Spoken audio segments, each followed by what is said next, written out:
Coucou mes stars, j'espère que vous allez bien. Moi en tout cas ça va super. Aujourd'hui je vais vous faire la vidéo de mon témoignage. C'est vrai qu'il y a beaucoup de personnes qui me l'ont demandé, donc je suis là. Je vous laisse avec la suite de la vidéo. Mon papa est toujours au niveau. Il est toujours au niveau. Mon papa est toujours au niveau. Il est toujours au niveau. Adi a banni le... Alors c'est vrai que moi j'ai toujours grandi dans une famille chrétienne, même si j'avais pas ma mère ni mon père qui pratiquaient, il y avait ma grand-mère qui pratiquait et qui nous a transmis toutes ces valeurs, le fait d'aller à l'église, tout ça, en fait, elle nous a tout transmis. Pour la petite anecdote, quand on était petite, en fait, quand on devait aller à l'église, il y avait parfois des moments où on avait la flemme avec mes sœurs, on avait vraiment la flemme. Et ce qu'on faisait, c'est semblant juste de dormir et ça fonctionnait parce qu'elle l'abandonnait parce qu'elle voyait qu'on dormait et elle y allait. Sauf que, bon, ça, on va dire que ça marchait 90% du temps. Il y a des fois où ça n'avait pas fonctionné. Bref, c'est ma grand-mère qui nous a transmis ça et qui a vraiment fait en sorte qu'on soit dedans, quoi. C'est vrai que même si on était dans une famille chrétienne et qu'on pratiquait, ça venait pas de moi-même en fait. Ça ne venait vraiment pas de moi. Et moi, je le faisais par habitude. Je me disais qu'il fallait le faire. Mais sinon, ça venait pas de moi. C'est vrai qu'après, il y a eu plusieurs événements qui ont fait en sorte que je puisse vraiment me rapprocher de Dieu. Alors tout d'abord, il y a eu en 2019 la mort de mon arrière-grand-mère. Alors ça, vraiment, ça a été un choc pour moi parce que j'étais super proche de mon arrière-grand-mère. Et en fait, je me suis demandé ce qui se passait après la mort et où est-ce qu'en fait elle était parce que c'était vraiment une très gentille dame. Vraiment, elle était super et elle avait un bon cœur et je me suis dit que c'était pas possible qu'il lui arrive quelque chose de mal parce que c'est une bonne personne. Et en fait, de là, j'ai commencé à me poser des questions. J'ai commencé à lire un peu la Bible. Bon, là, après, c'était pas vraiment...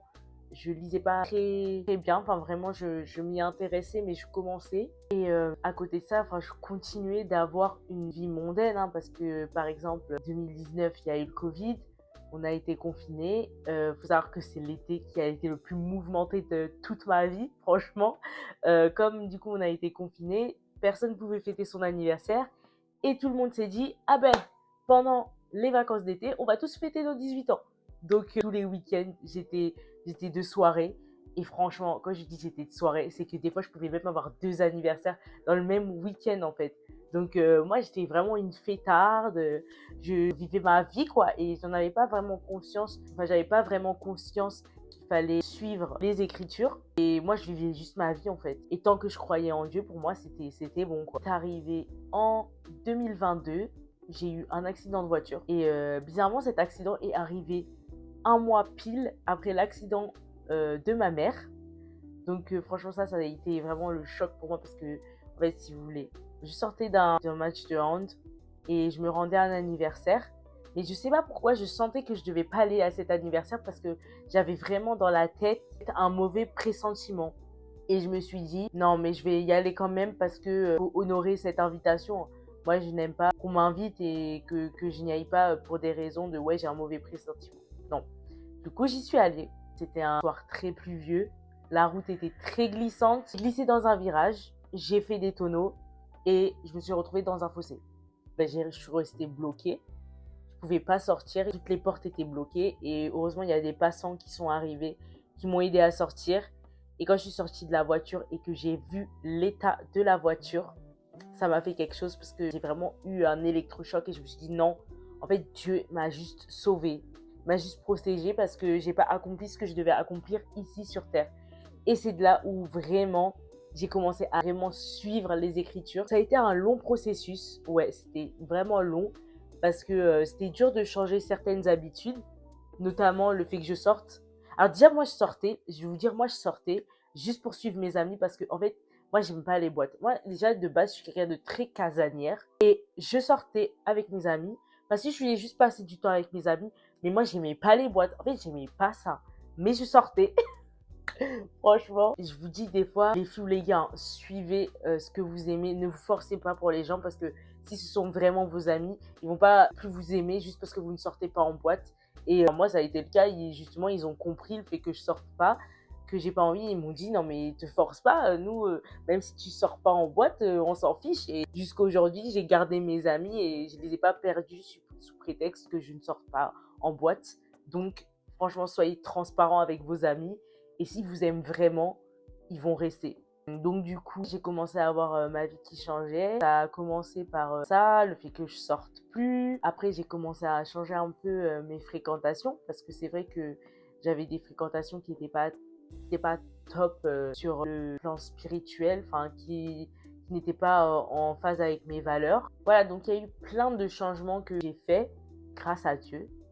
Et je me suis rapprochée de lui, j'ai commencé à bien lire la Bible, vraiment, et la comprendre, à commencer aussi à me poser des questions. En fait, j'ai pas commencé à méditer parce que je ne savais vraiment pas. Enfin, pour moi, à ce moment-là, je voulais juste lire la Bible. Mais après, des fois, je commençais vraiment à me poser des questions sur certains versets et tout ça. Mais voilà, à partir d'un moment, 2023, après tous ces changements, j'étais vraiment en phase spirituellement. Je me sentais vraiment bien, je me sentais apaisée. J'ai commencé à être moins colérique. Il y a plein de choses comme ça. Je me sentais vraiment bien et j'ai rencontré un garçon. En fait, moi, c'était pas prévu vraiment que je me mette en couple parce qu'en fait, j'étais avec quelqu'un avant et c'est mal terminé. Du coup, je voulais pas entamer une autre relation parce que j'étais déçue. En fait, j'étais déçue. Mon cœur était brisé. En fait, j'ai tout fait pour que ce garçon me laisse tranquille. Et au final, il a vraiment su m'apaiser. Et en fait, c'est en rencontrant ce garçon que vraiment mon ascension spirituelle a continué. Et j'ai commencé, grâce même à une amie d'enfance, à retourner à l'église. D'ailleurs, l'église qu'on fréquentait quand on était petit avec ma grand-mère. Et avec ce garçon, on va à l'église aussi. C'est que du bonheur parce que, en fait, je sens que vraiment, c'est Dieu qui me l'a envoyé. Genre, j'aurais stagné, en fait, si j'avais pas cette envie, justement, que cette relation se passe bien et de mettre Dieu au centre de cette relation. Et c'est en mettant Dieu au centre de cette relation que vraiment j'ai continué à grandir. Et comme vous l'avez vu, du coup, je me suis fait baptiser. Je sais que j'ai pas fini de grandir. Il y a plein d'autres choses qui m'attendent. Et franchement, j'ai hâte. Et aussi, je n'ai pas mentionné, mais il y a une amie de ma grand-mère qui a été très inspirante pour moi au cours de cette ascension. Parce qu'en fait, vous voyez, il y a des gens, quand ils vont vous parler de Dieu, quand ils vont vous parler, en fait, c'est comme s'ils allaient vous forcer à être dans la religion, vous forcer à faire des choses, vous forcer à vous comporter de telle ou telle manière. Et en fait, cette dame, elle te parle en fonction de ce que toi tu vis, de ce qu'elle connaît. Et en fait, elle va essayer de faire en sorte de réveiller, on va dire, cette foi qui est dans ton cœur. Et elle va faire en sorte que tu avances par toi-même et que ça vienne de toi. En fait, elle va pas te forcer, elle va vraiment faire en sorte que tout vienne de toi. De toi-même, tu te dises, je veux donner ma vie à Jésus. Elle m'a grave inspirée parce que c'est une femme très sage. Et en fait, sa sagesse, moi, vraiment, j'étais fascinée par sa sagesse, très inspirante. Donc voilà, en fait, tout ce qui s'est passé, tout ce qui m'a poussé à donner ma vie à Jésus. Et si je pourrais vous dire aujourd'hui comment je me sens après m'être faite baptiser, franchement, j'ai l'impression que mon cœur est apaisé. Alors, je sens que certains traits qui étaient partis de moi commencent à revenir. Mais ça, je sais que c'est normal. Il y en a un qui n'est pas content quand tu te fais baptiser. Il y en a un qui n'est pas content. Et il va faire en sorte justement de pouvoir faire douter. Mais moi, je ne doute pas parce que j'ai confiance en Dieu, j'ai confiance en lui et je sais que j'ai fait le meilleur choix. J'ai fait le meilleur choix de ma vie. Donc, je sais que tout ça, ça va partir. Il faut que j'y travaille, il faut que je prie. En tout cas, ce que je peux vous dire, c'est que je me sens vraiment plus apaisée. Je me sens vraiment bien. Et c'est vraiment la meilleure chose que j'ai faite de ma vie. Et je vous encourage vraiment à vous faire baptiser. En tout cas, n'hésitez pas à m'écrire si jamais vous vous posez des questions et tout. Et je peux vous partager les sentiments que j'ai eus quand j'allais me faire baptiser. Parce que c'est vrai que j'ai beaucoup douté. Hein, même quand j'ai entamé cette phase pour aller jusqu'au baptême, j'ai beaucoup douté. Parce que le diable, il m'attaquait. Hein, le diable, il voulait me faire croire que j'étais pas assez légitime pour me faire baptiser. Mais Dieu a vaincu.